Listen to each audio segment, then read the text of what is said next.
예, 하나님의 말씀 보겠습니다. 요한복음 21장 1절에서 12절 말씀입니다. 신약성경 184페이지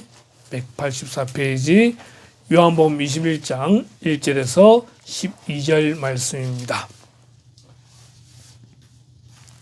한 절씩 교독합니다. 제가 1절 시작합니다. 그 후에 예수께서 디베랴 호수에서 또 제자들에게 자기를 나타내셨으니 나타내신 일은 이러하니라.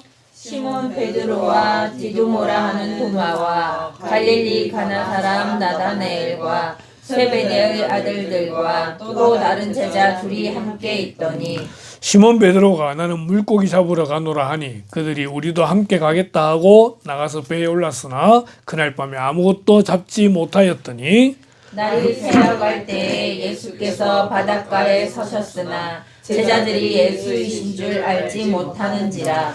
예수께서 이르시되 얘들아 너희에게 고기가 있느냐 대답하되 없나이다. 이르시되 그물을 배 오른편에 던지라 그리하면 잡으리라 하시니 이에 던졌더니 물고기가 많아 그물을 들 수 없더라. 예수께서 사랑하시는 그 제자가 베드로에게 이르되 주님이시라 하니 시몬 베드로가 벗고 있다가 주님이라는 말을 듣고 겉옷을 두른 후에 바다로 뛰어내리더라. 다른 제자들은 육지에서 거리가 불과 한 50칸쯤 되므로 작은 배를 타고 물고기 든 그물을 끌고 와서 육지에 올라보니 숯불이 있는데 그 위에 생선이 놓였고 떡도 있더라. 예수께서 이르시되 지금 잡은 생선을 좀 가져오라 하시니 시몬 베드로가 올라가서 그물을 육지에 끌어올리니 가득히 찬 그 물고기가 153마리라 이같이 많으나 그물이 찢어지지 아니하였더라. 예수께서 이르시되 와서 조반을 먹으라 하시니 제자들이 주님이신 줄 아는 거로 당신이 누구냐 감히 묻는 자가 없더라. 아멘. 자, 송구영신 예배 2025년 마지막 예배 또한 새 첫 번째 예배 드리면서 제목은 성숙해가는 그리스도인이라는 말씀으로 잠시 우리 말씀을 나누겠습니다. 2025년에서 2026년으로 바뀌는 시간입니다. 이제 약 17분이 지나고 나면은 우린 또 새해를 맞이하게 되겠습니다. 성경에 보면은 때라는 말이 있습니다. 솔로몬은 전도서 3장에서 말하기를 범사에 기한이 있고 천하만사가 다 때가 있나니 날 때가 있고 죽을 때가 있으며 심을 때가 있고 심은 것을 뽑을 때가 있다라고 말하고 있습니다.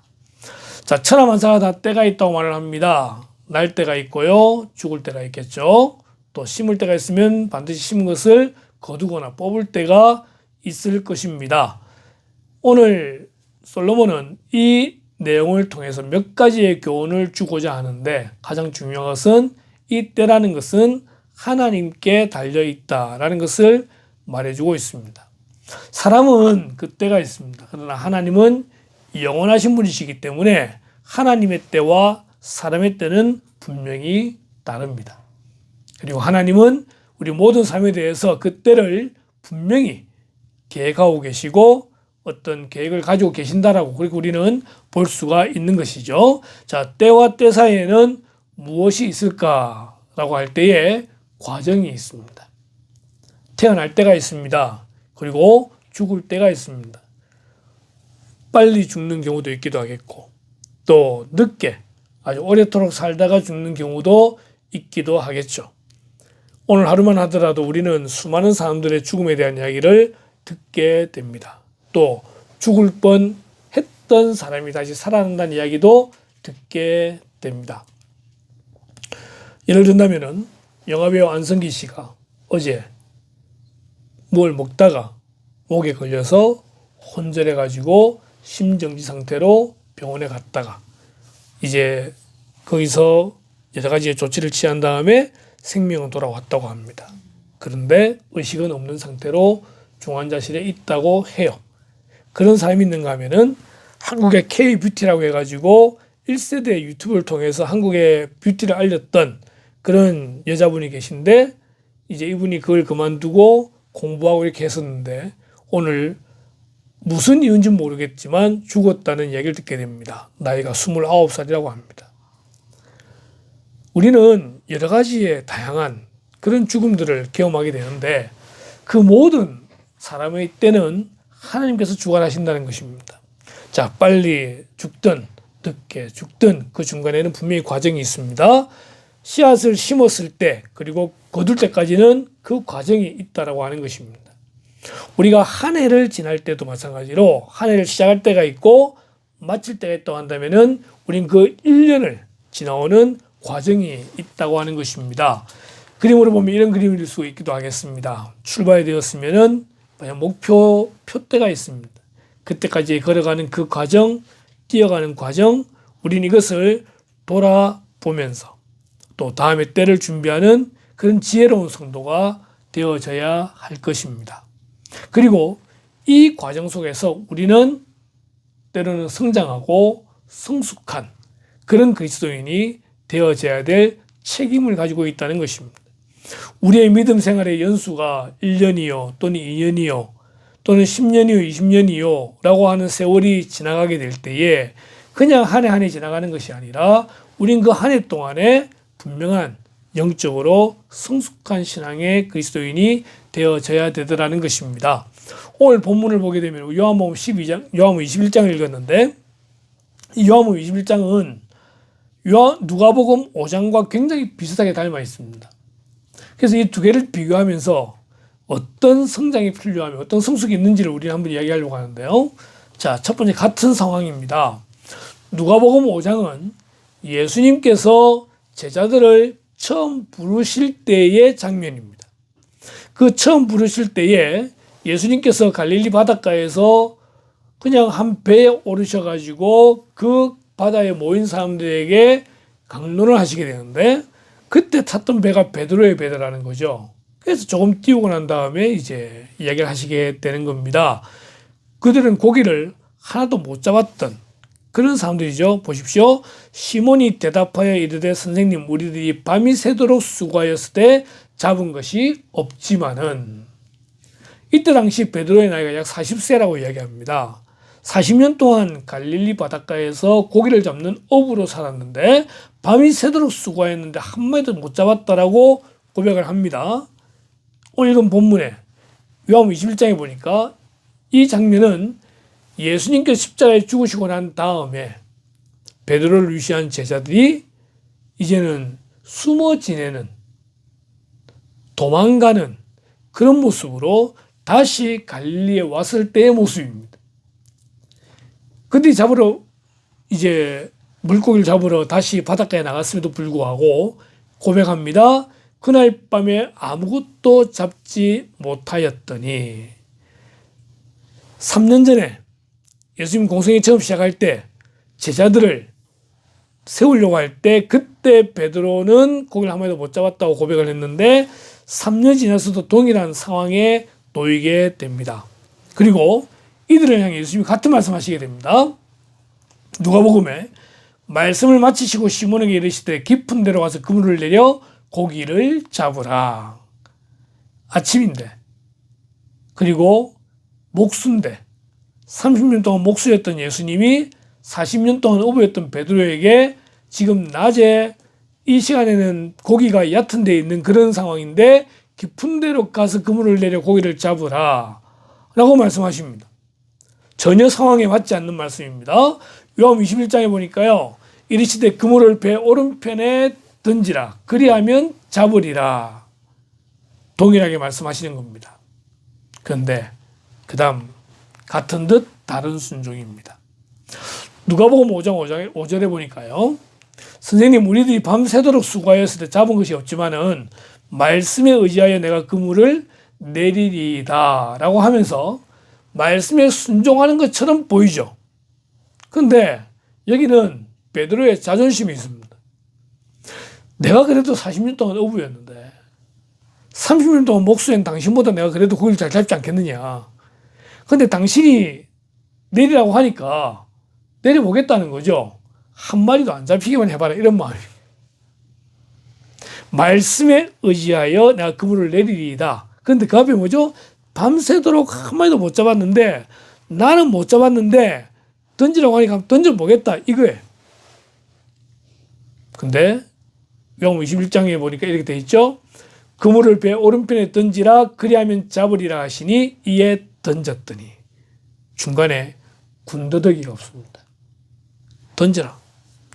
던지는 거예요. 던지는 거예요. 이게 3년 동안의 성숙한 베드로와 제자들의 모습이다라는 것입니다. 같은 상황이에요. 같은 말씀이 주어지게 됩니다. 근데 3년 전에는 그 말씀을 듣고도 내가 낸데 내 생각과 내 경험과 나의 모든 판단 이게 있었다고 한다면은 3년 지난 이후에는 말씀대로 순종하는 그러한 제자들의 모습을 보게 되는 겁니다. 그럴 때에 같은 듯 다른 결과가 나옵니다. 누가복음에는요. 그렇게 하니 고기를 잡은 것이 심히 많아 그물이 찢어지는지라. 그물 찢어지면은 고기들 다 도망가 버리고 말잖아요. 그죠? 근데 21장에는요. 그물이 찢어지지 아니하더라. 그물을 육지에 끌어올리니 가득히 찬 큰 물고기가 153마리라. 이같이 많으나 그물이 찢어지지 아니하였더라. 이걸 베드로가 이제 잡았다고 그래가지고 지금도 성지순례 가게 되면은 이 갈릴리 바닷가 근처에 꼭 가는 코스가 뭐냐면은 베드로 고기를 먹는 코스가 있습니다. 맛있습니다. 그 고기가 진짜 그 고기인지 모르지만 어쨌든 그 큰 고기들을 잡았는데 그물이 찢어지지도 아니하고 정확하게 수를 살리게 되죠. 큰 물고기가 153마리라. 그래서 혹자들은 말하기를 모나미 올펜 153이 여기서 나왔다고 이야기를 하게 되죠. 아, 진짜입니다. 예, 153입니다. 153마리. 순종은 했지만 그물이 찢어지는, 다 잃어버리게 되는, 물론 잃어버리지 않고 다시 이제 2배 채우게 되지만은 그물이 찢어지는 상황이 생기는가 하면은 한편은 찢어지지 않는 그런 결과가 있더라는 것입니다. 누가복음 5장 7절에 이에 다른 배에 있는 동무들에게 손짓하여 와서 도와달라 하니 그들이 와서 2배의 채움에 잠기게 되었더라. 큰 그런 이제 대박을 터뜨리게 됩니다. 21장 6절도 마찬가지로 물고기가 많아 그물을 들 수 없더라. 엄청난 그런 결과들을 맞이합니다. 누가복음 5장에 시몬이 대답하여 이르되 선생님 우리들이 밤이 새도록 수고하였으되 잡은 것이 없지만은, 선생님의 포인트를 두고 있습니다. 지금 베드로는 예수님에 대한 소문을 들었습니다. 근데 그분이 갈릴리 바닷가 오시더만 자기 배를 타시는 거예요. 그리고 밤새도록 고기를 못 잡았는데 깊은 곳에 가서 그물을 던지라고 말씀합니다. 그분에 대한 첫 번째 호칭은 선생님입니다. 랍비라 그러는, 그래도 예수님을 좋게 평가해서 선생님이라고 말을 하는 거죠. 이때까지는 아직까지 베드로가 예수님이 누구신지를 모르고 있는 거예요. 모르고 있는 거예요. 그러다가 예수님 십자가에 죽으시기 전에 제자들이 묻습니다. 사람들이 나를 누구라고 하느냐? 그러니까 제자들이 하는 말이 어떤 누구는 엘리야, 어떤 누구는 세례 요한, 어떤 누구는 선생님, 어떤 누구는 선지자, 막 여러 이야기를 내어놓죠. 다시 묻습니다. 예수님께서. 그러면 너희는 나를 누구라고 하느냐라고 할 때 베드로가 고백합니다. 주는 그리스도시요 살아계신 하나님의 아들이십니다. 수천 년 동안 선지자들이 예언했던 바로 그 메시아가 당신입니다 라고 고백을 하는 거예요. 믿음이라고 하는 것은 개인적으로 예수님이 누구신지를 고백하는 것이 믿음이요 신앙입니다. 처음 예수님 만날 때는 때로는 이적이나 때로는 기적이나 때로는 순간적인 어떤 상황에 의해서 믿음을 시작할 수 있습니다. 그러나 이것은 처음에 시작일 뿐이고 점점점 지나면서 결국은 개인적으로 예수님이 누구신지를 고백할 수 있는 그런 성도가 되어져야 됩니다.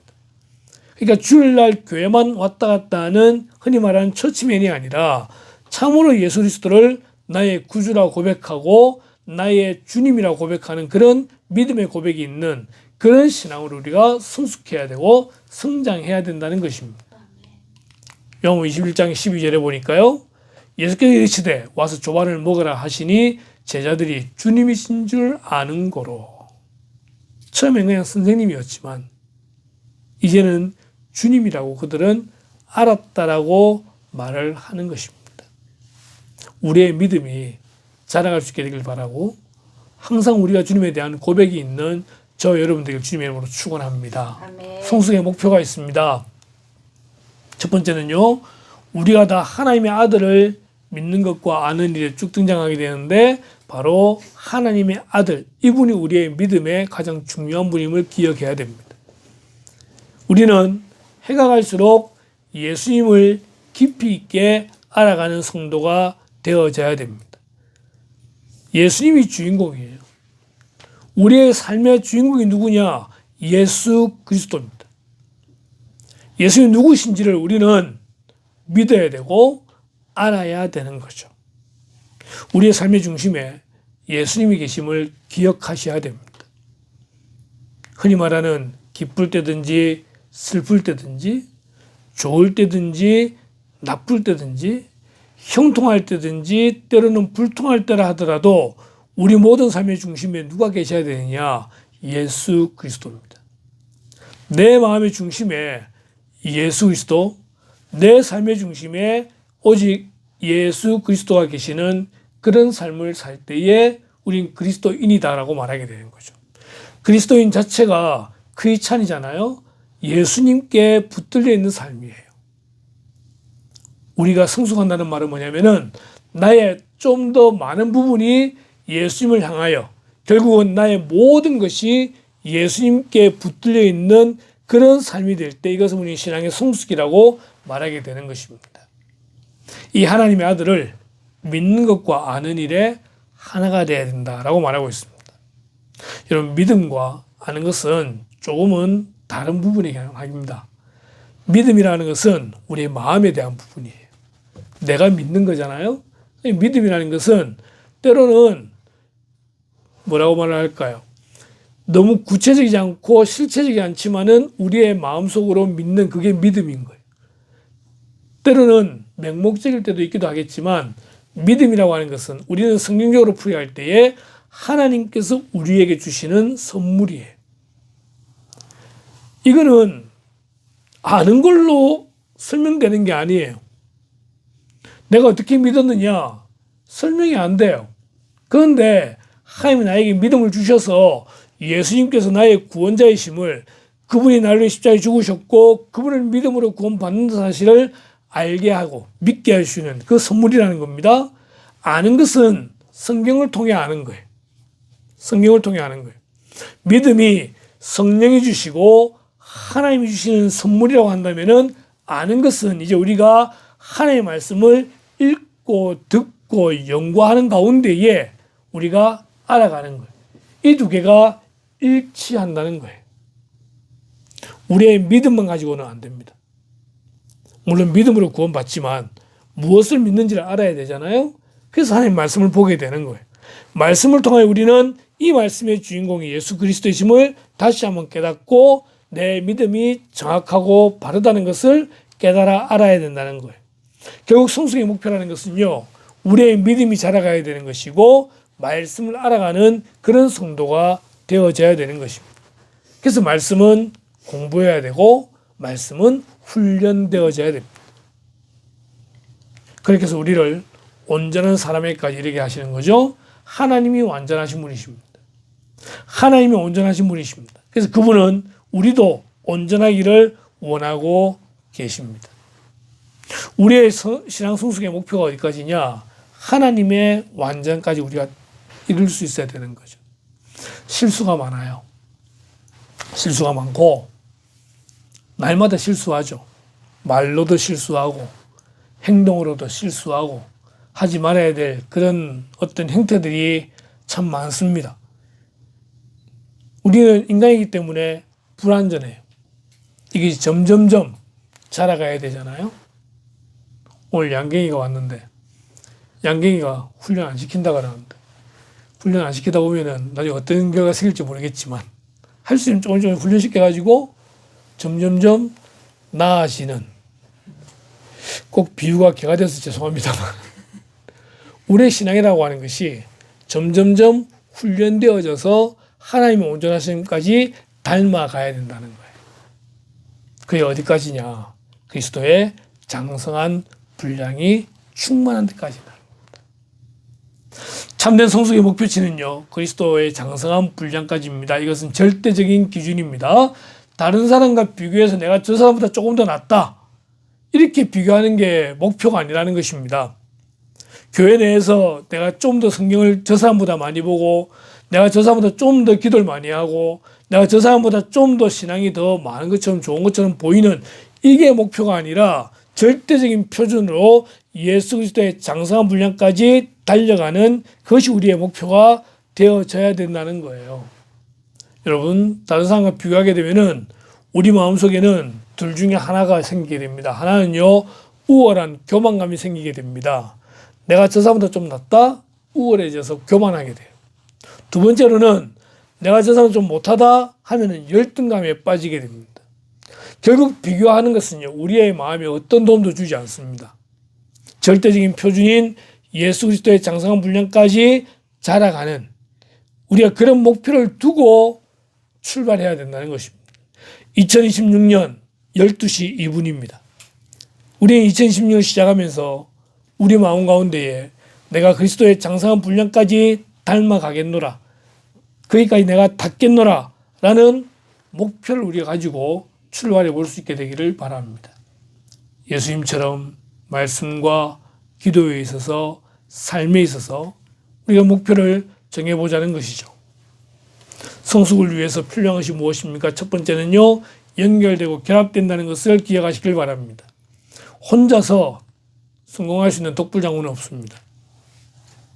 우리가 함께 서로 연결되고 결합되어 있는 그런 공동체임을 기억하면서, 우리가 때로는 단톡방을 통해서, 때로는 서로의 만남들을 통해서 우리가 하나임을 기억하고 서로에게 도움을 주고 도움받는 그런 성도가 될 때에 우리는 함께 지어져 갈 수가 있습니다. 우리 누리 공동체가 서로를 돌아보는 아름다운 공동체가 되기를 바라봅니다. 남녀노소 구분 없이 서로를 돌아보고 함께 기도해주는 그런 공동체, 하나라는 것을 기억할 수 있게 되길 바랍니다. 하나는요, 누가 아파할 때에 함께 아파해 주는 것이 하나입니다. 하나라는 것은 누군가에게 좋은 일이 있을 때에 함께 기뻐하고 축복해 주는 것이 하나입니다. 우리 공동체가 하나라고 할 때에 우리가 서로를 위해서 기도해 주고 함께 하나됨을 기억하면서 아름다운 교제가 있는 그런 우리 공동체가 되어야 되는데, 그렇게 될 때에 성숙할 수 있다는 것입니다. 두 번째로는 각 지체의 분량대로 역사한다라고 되어져 있습니다. 각 지체의 분량대로 역사한다는 말은 각자 있어야 될 자리에 있는다는 말입니다. 교회는요, 하나님이 희한하게 만드셔가지고 숫자가 많든 숫자가 적든 관계없이 그 교회를 세우기 위한 모든 필요한 은사들을 각자에게 다 주십니다. 10명이면 10명에게 그 은사를 주셔서 교회를 세우도록 만들고, 100명이면 100명의 은사를 주셔서 교회를 세우도록 만든다는 겁니다. 여기서 같이 함께 자기의 분량대로 역사하게 될 때에 함께 성장해 나가는 거예요. 여러분, 덩치는 커지는데 손과 발이 크지 않는다고 생각해 보십시오. 장애입니다. 오른팔은 커지는데 왼팔은 줄어든다고 생각해 보십시오. 장애입니다. 교회는 건강하게 자라가야 되는 거예요. 그것이 성숙이라는 거잖아요. 성숙은 계속해서 자라가야 된다는 걸 말하고 있습니다. 우리가 함께 하나됨으로써 각자의 분량대로 역사하는 가운데에 우리가 함께 자라가야 됩니다. 그 몸을 자라게 하며. 그리고 사랑 안에서 스스로 세우느니라. 가장 중요한 것은 사랑이에요. 우리가 예배드린다, 하나님에 대한 사랑으로 예배드리는 거예요. 성도의 교제를 나눈다, 그 중심에 사랑이 있을 때 바른 성도의 교제가 될 수가 있습니다. 사랑이 아닌 그 모든 것은요, 우리를 허물어뜨리게 되는 겁니다. 사도 바울은 사랑 안에서 스스로 세우느니라. 2026년이 시작됩니다. 이 한 해 시작되면서 우리의 마음 가운데에 성숙이라는 이 단어를 기억할 수 있게 되길 바라고요. 내가 하는 모든 행동과 말 가운데에 조금이라도 2025년보다 성숙된 그런 저와 여러분 되길 바랍니다. 우리의 생각이 그러하고요. 그러기 위해서 좀 더 우리가 하나 되어지고 좀 더 서로를 돌아보는 그런 아름다운 성도가 되시기를 주님의 이름으로 축원합니다. 6분이 지났습니다. 우리 서로 인사하십시다. 해피 뉴 이어. 네. 새해 복 많이 받으십시오. 네. 새해도 더욱더 성숙하게 되기를 바랍니다. 네. 자, 우리 해마다 하는 기도의 시간 잠시 가지고 이제 말씀을 우리 마무리하도록 하겠습니다. 예, 촛불이 일거리고 있는데 이 불을 볼 때마다 마음이 참 희한하잖아요, 그죠? 예. 2026년 새해 동안에 하나님께서 우리에게 주실 은혜들을 기억하면서 또 우리의 가정을 기억하면서 또 이 나라 민족을 위해서 하나님 이 한 해 동안 성숙하게 하시고 자라게 하시고 변화되는 그런 은혜가 있게 해달라고 잠시 묵상하고 제가 마무리 기도하겠습니다. 기도하겠습니다.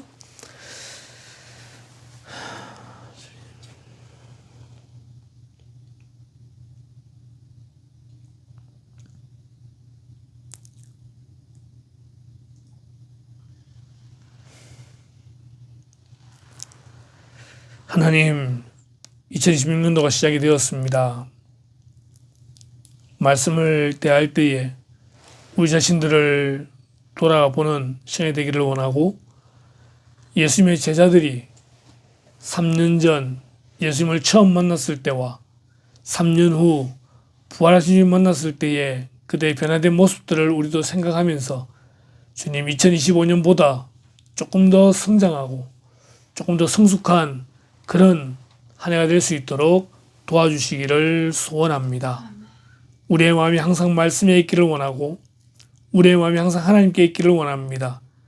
날마다 실수하고 날마다 실패하는 부족한 저희들이지만 그러나 예수님의 장성한 분량까지 그 충만한 데까지 이르기를 원하는 그런 목표를 가지고 또 한 해를 시작하는 저희들 되기를 소원합니다.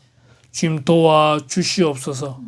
하나님이 도와주시지 않으면 우리는 날마다 넘어질 수밖에 없는 참으로 연약한 존재들이온데 주님 도와주셔서 한 해가 지나 이제 2026년 송구영신 예배 때는 조금 더 성장한 조금 더 성숙한 그런 저희들의 모습이 되기를 간절히 소원해 봅니다. 하나님 날마다 주님과 동행하는 그런 복된 삶이 되기를 원합니다. 날마다 주님 앞에서 바르게 행하는 그런 죄를 될 수 있기를 간절히 소원해 봅니다. 주님, 날마다 말씀에 의지하고 말씀에 순종함으로 말미암아 우리의 가정이, 우리의 직장이, 우리의 모든 삶이 한 해 더 성숙하는 그런 복된 삶이 될 수 있도록 인도해 주시길 원하올 때에 이 모든 말씀을 예수님의 이름으로 기도드리옵나이다. 아멘.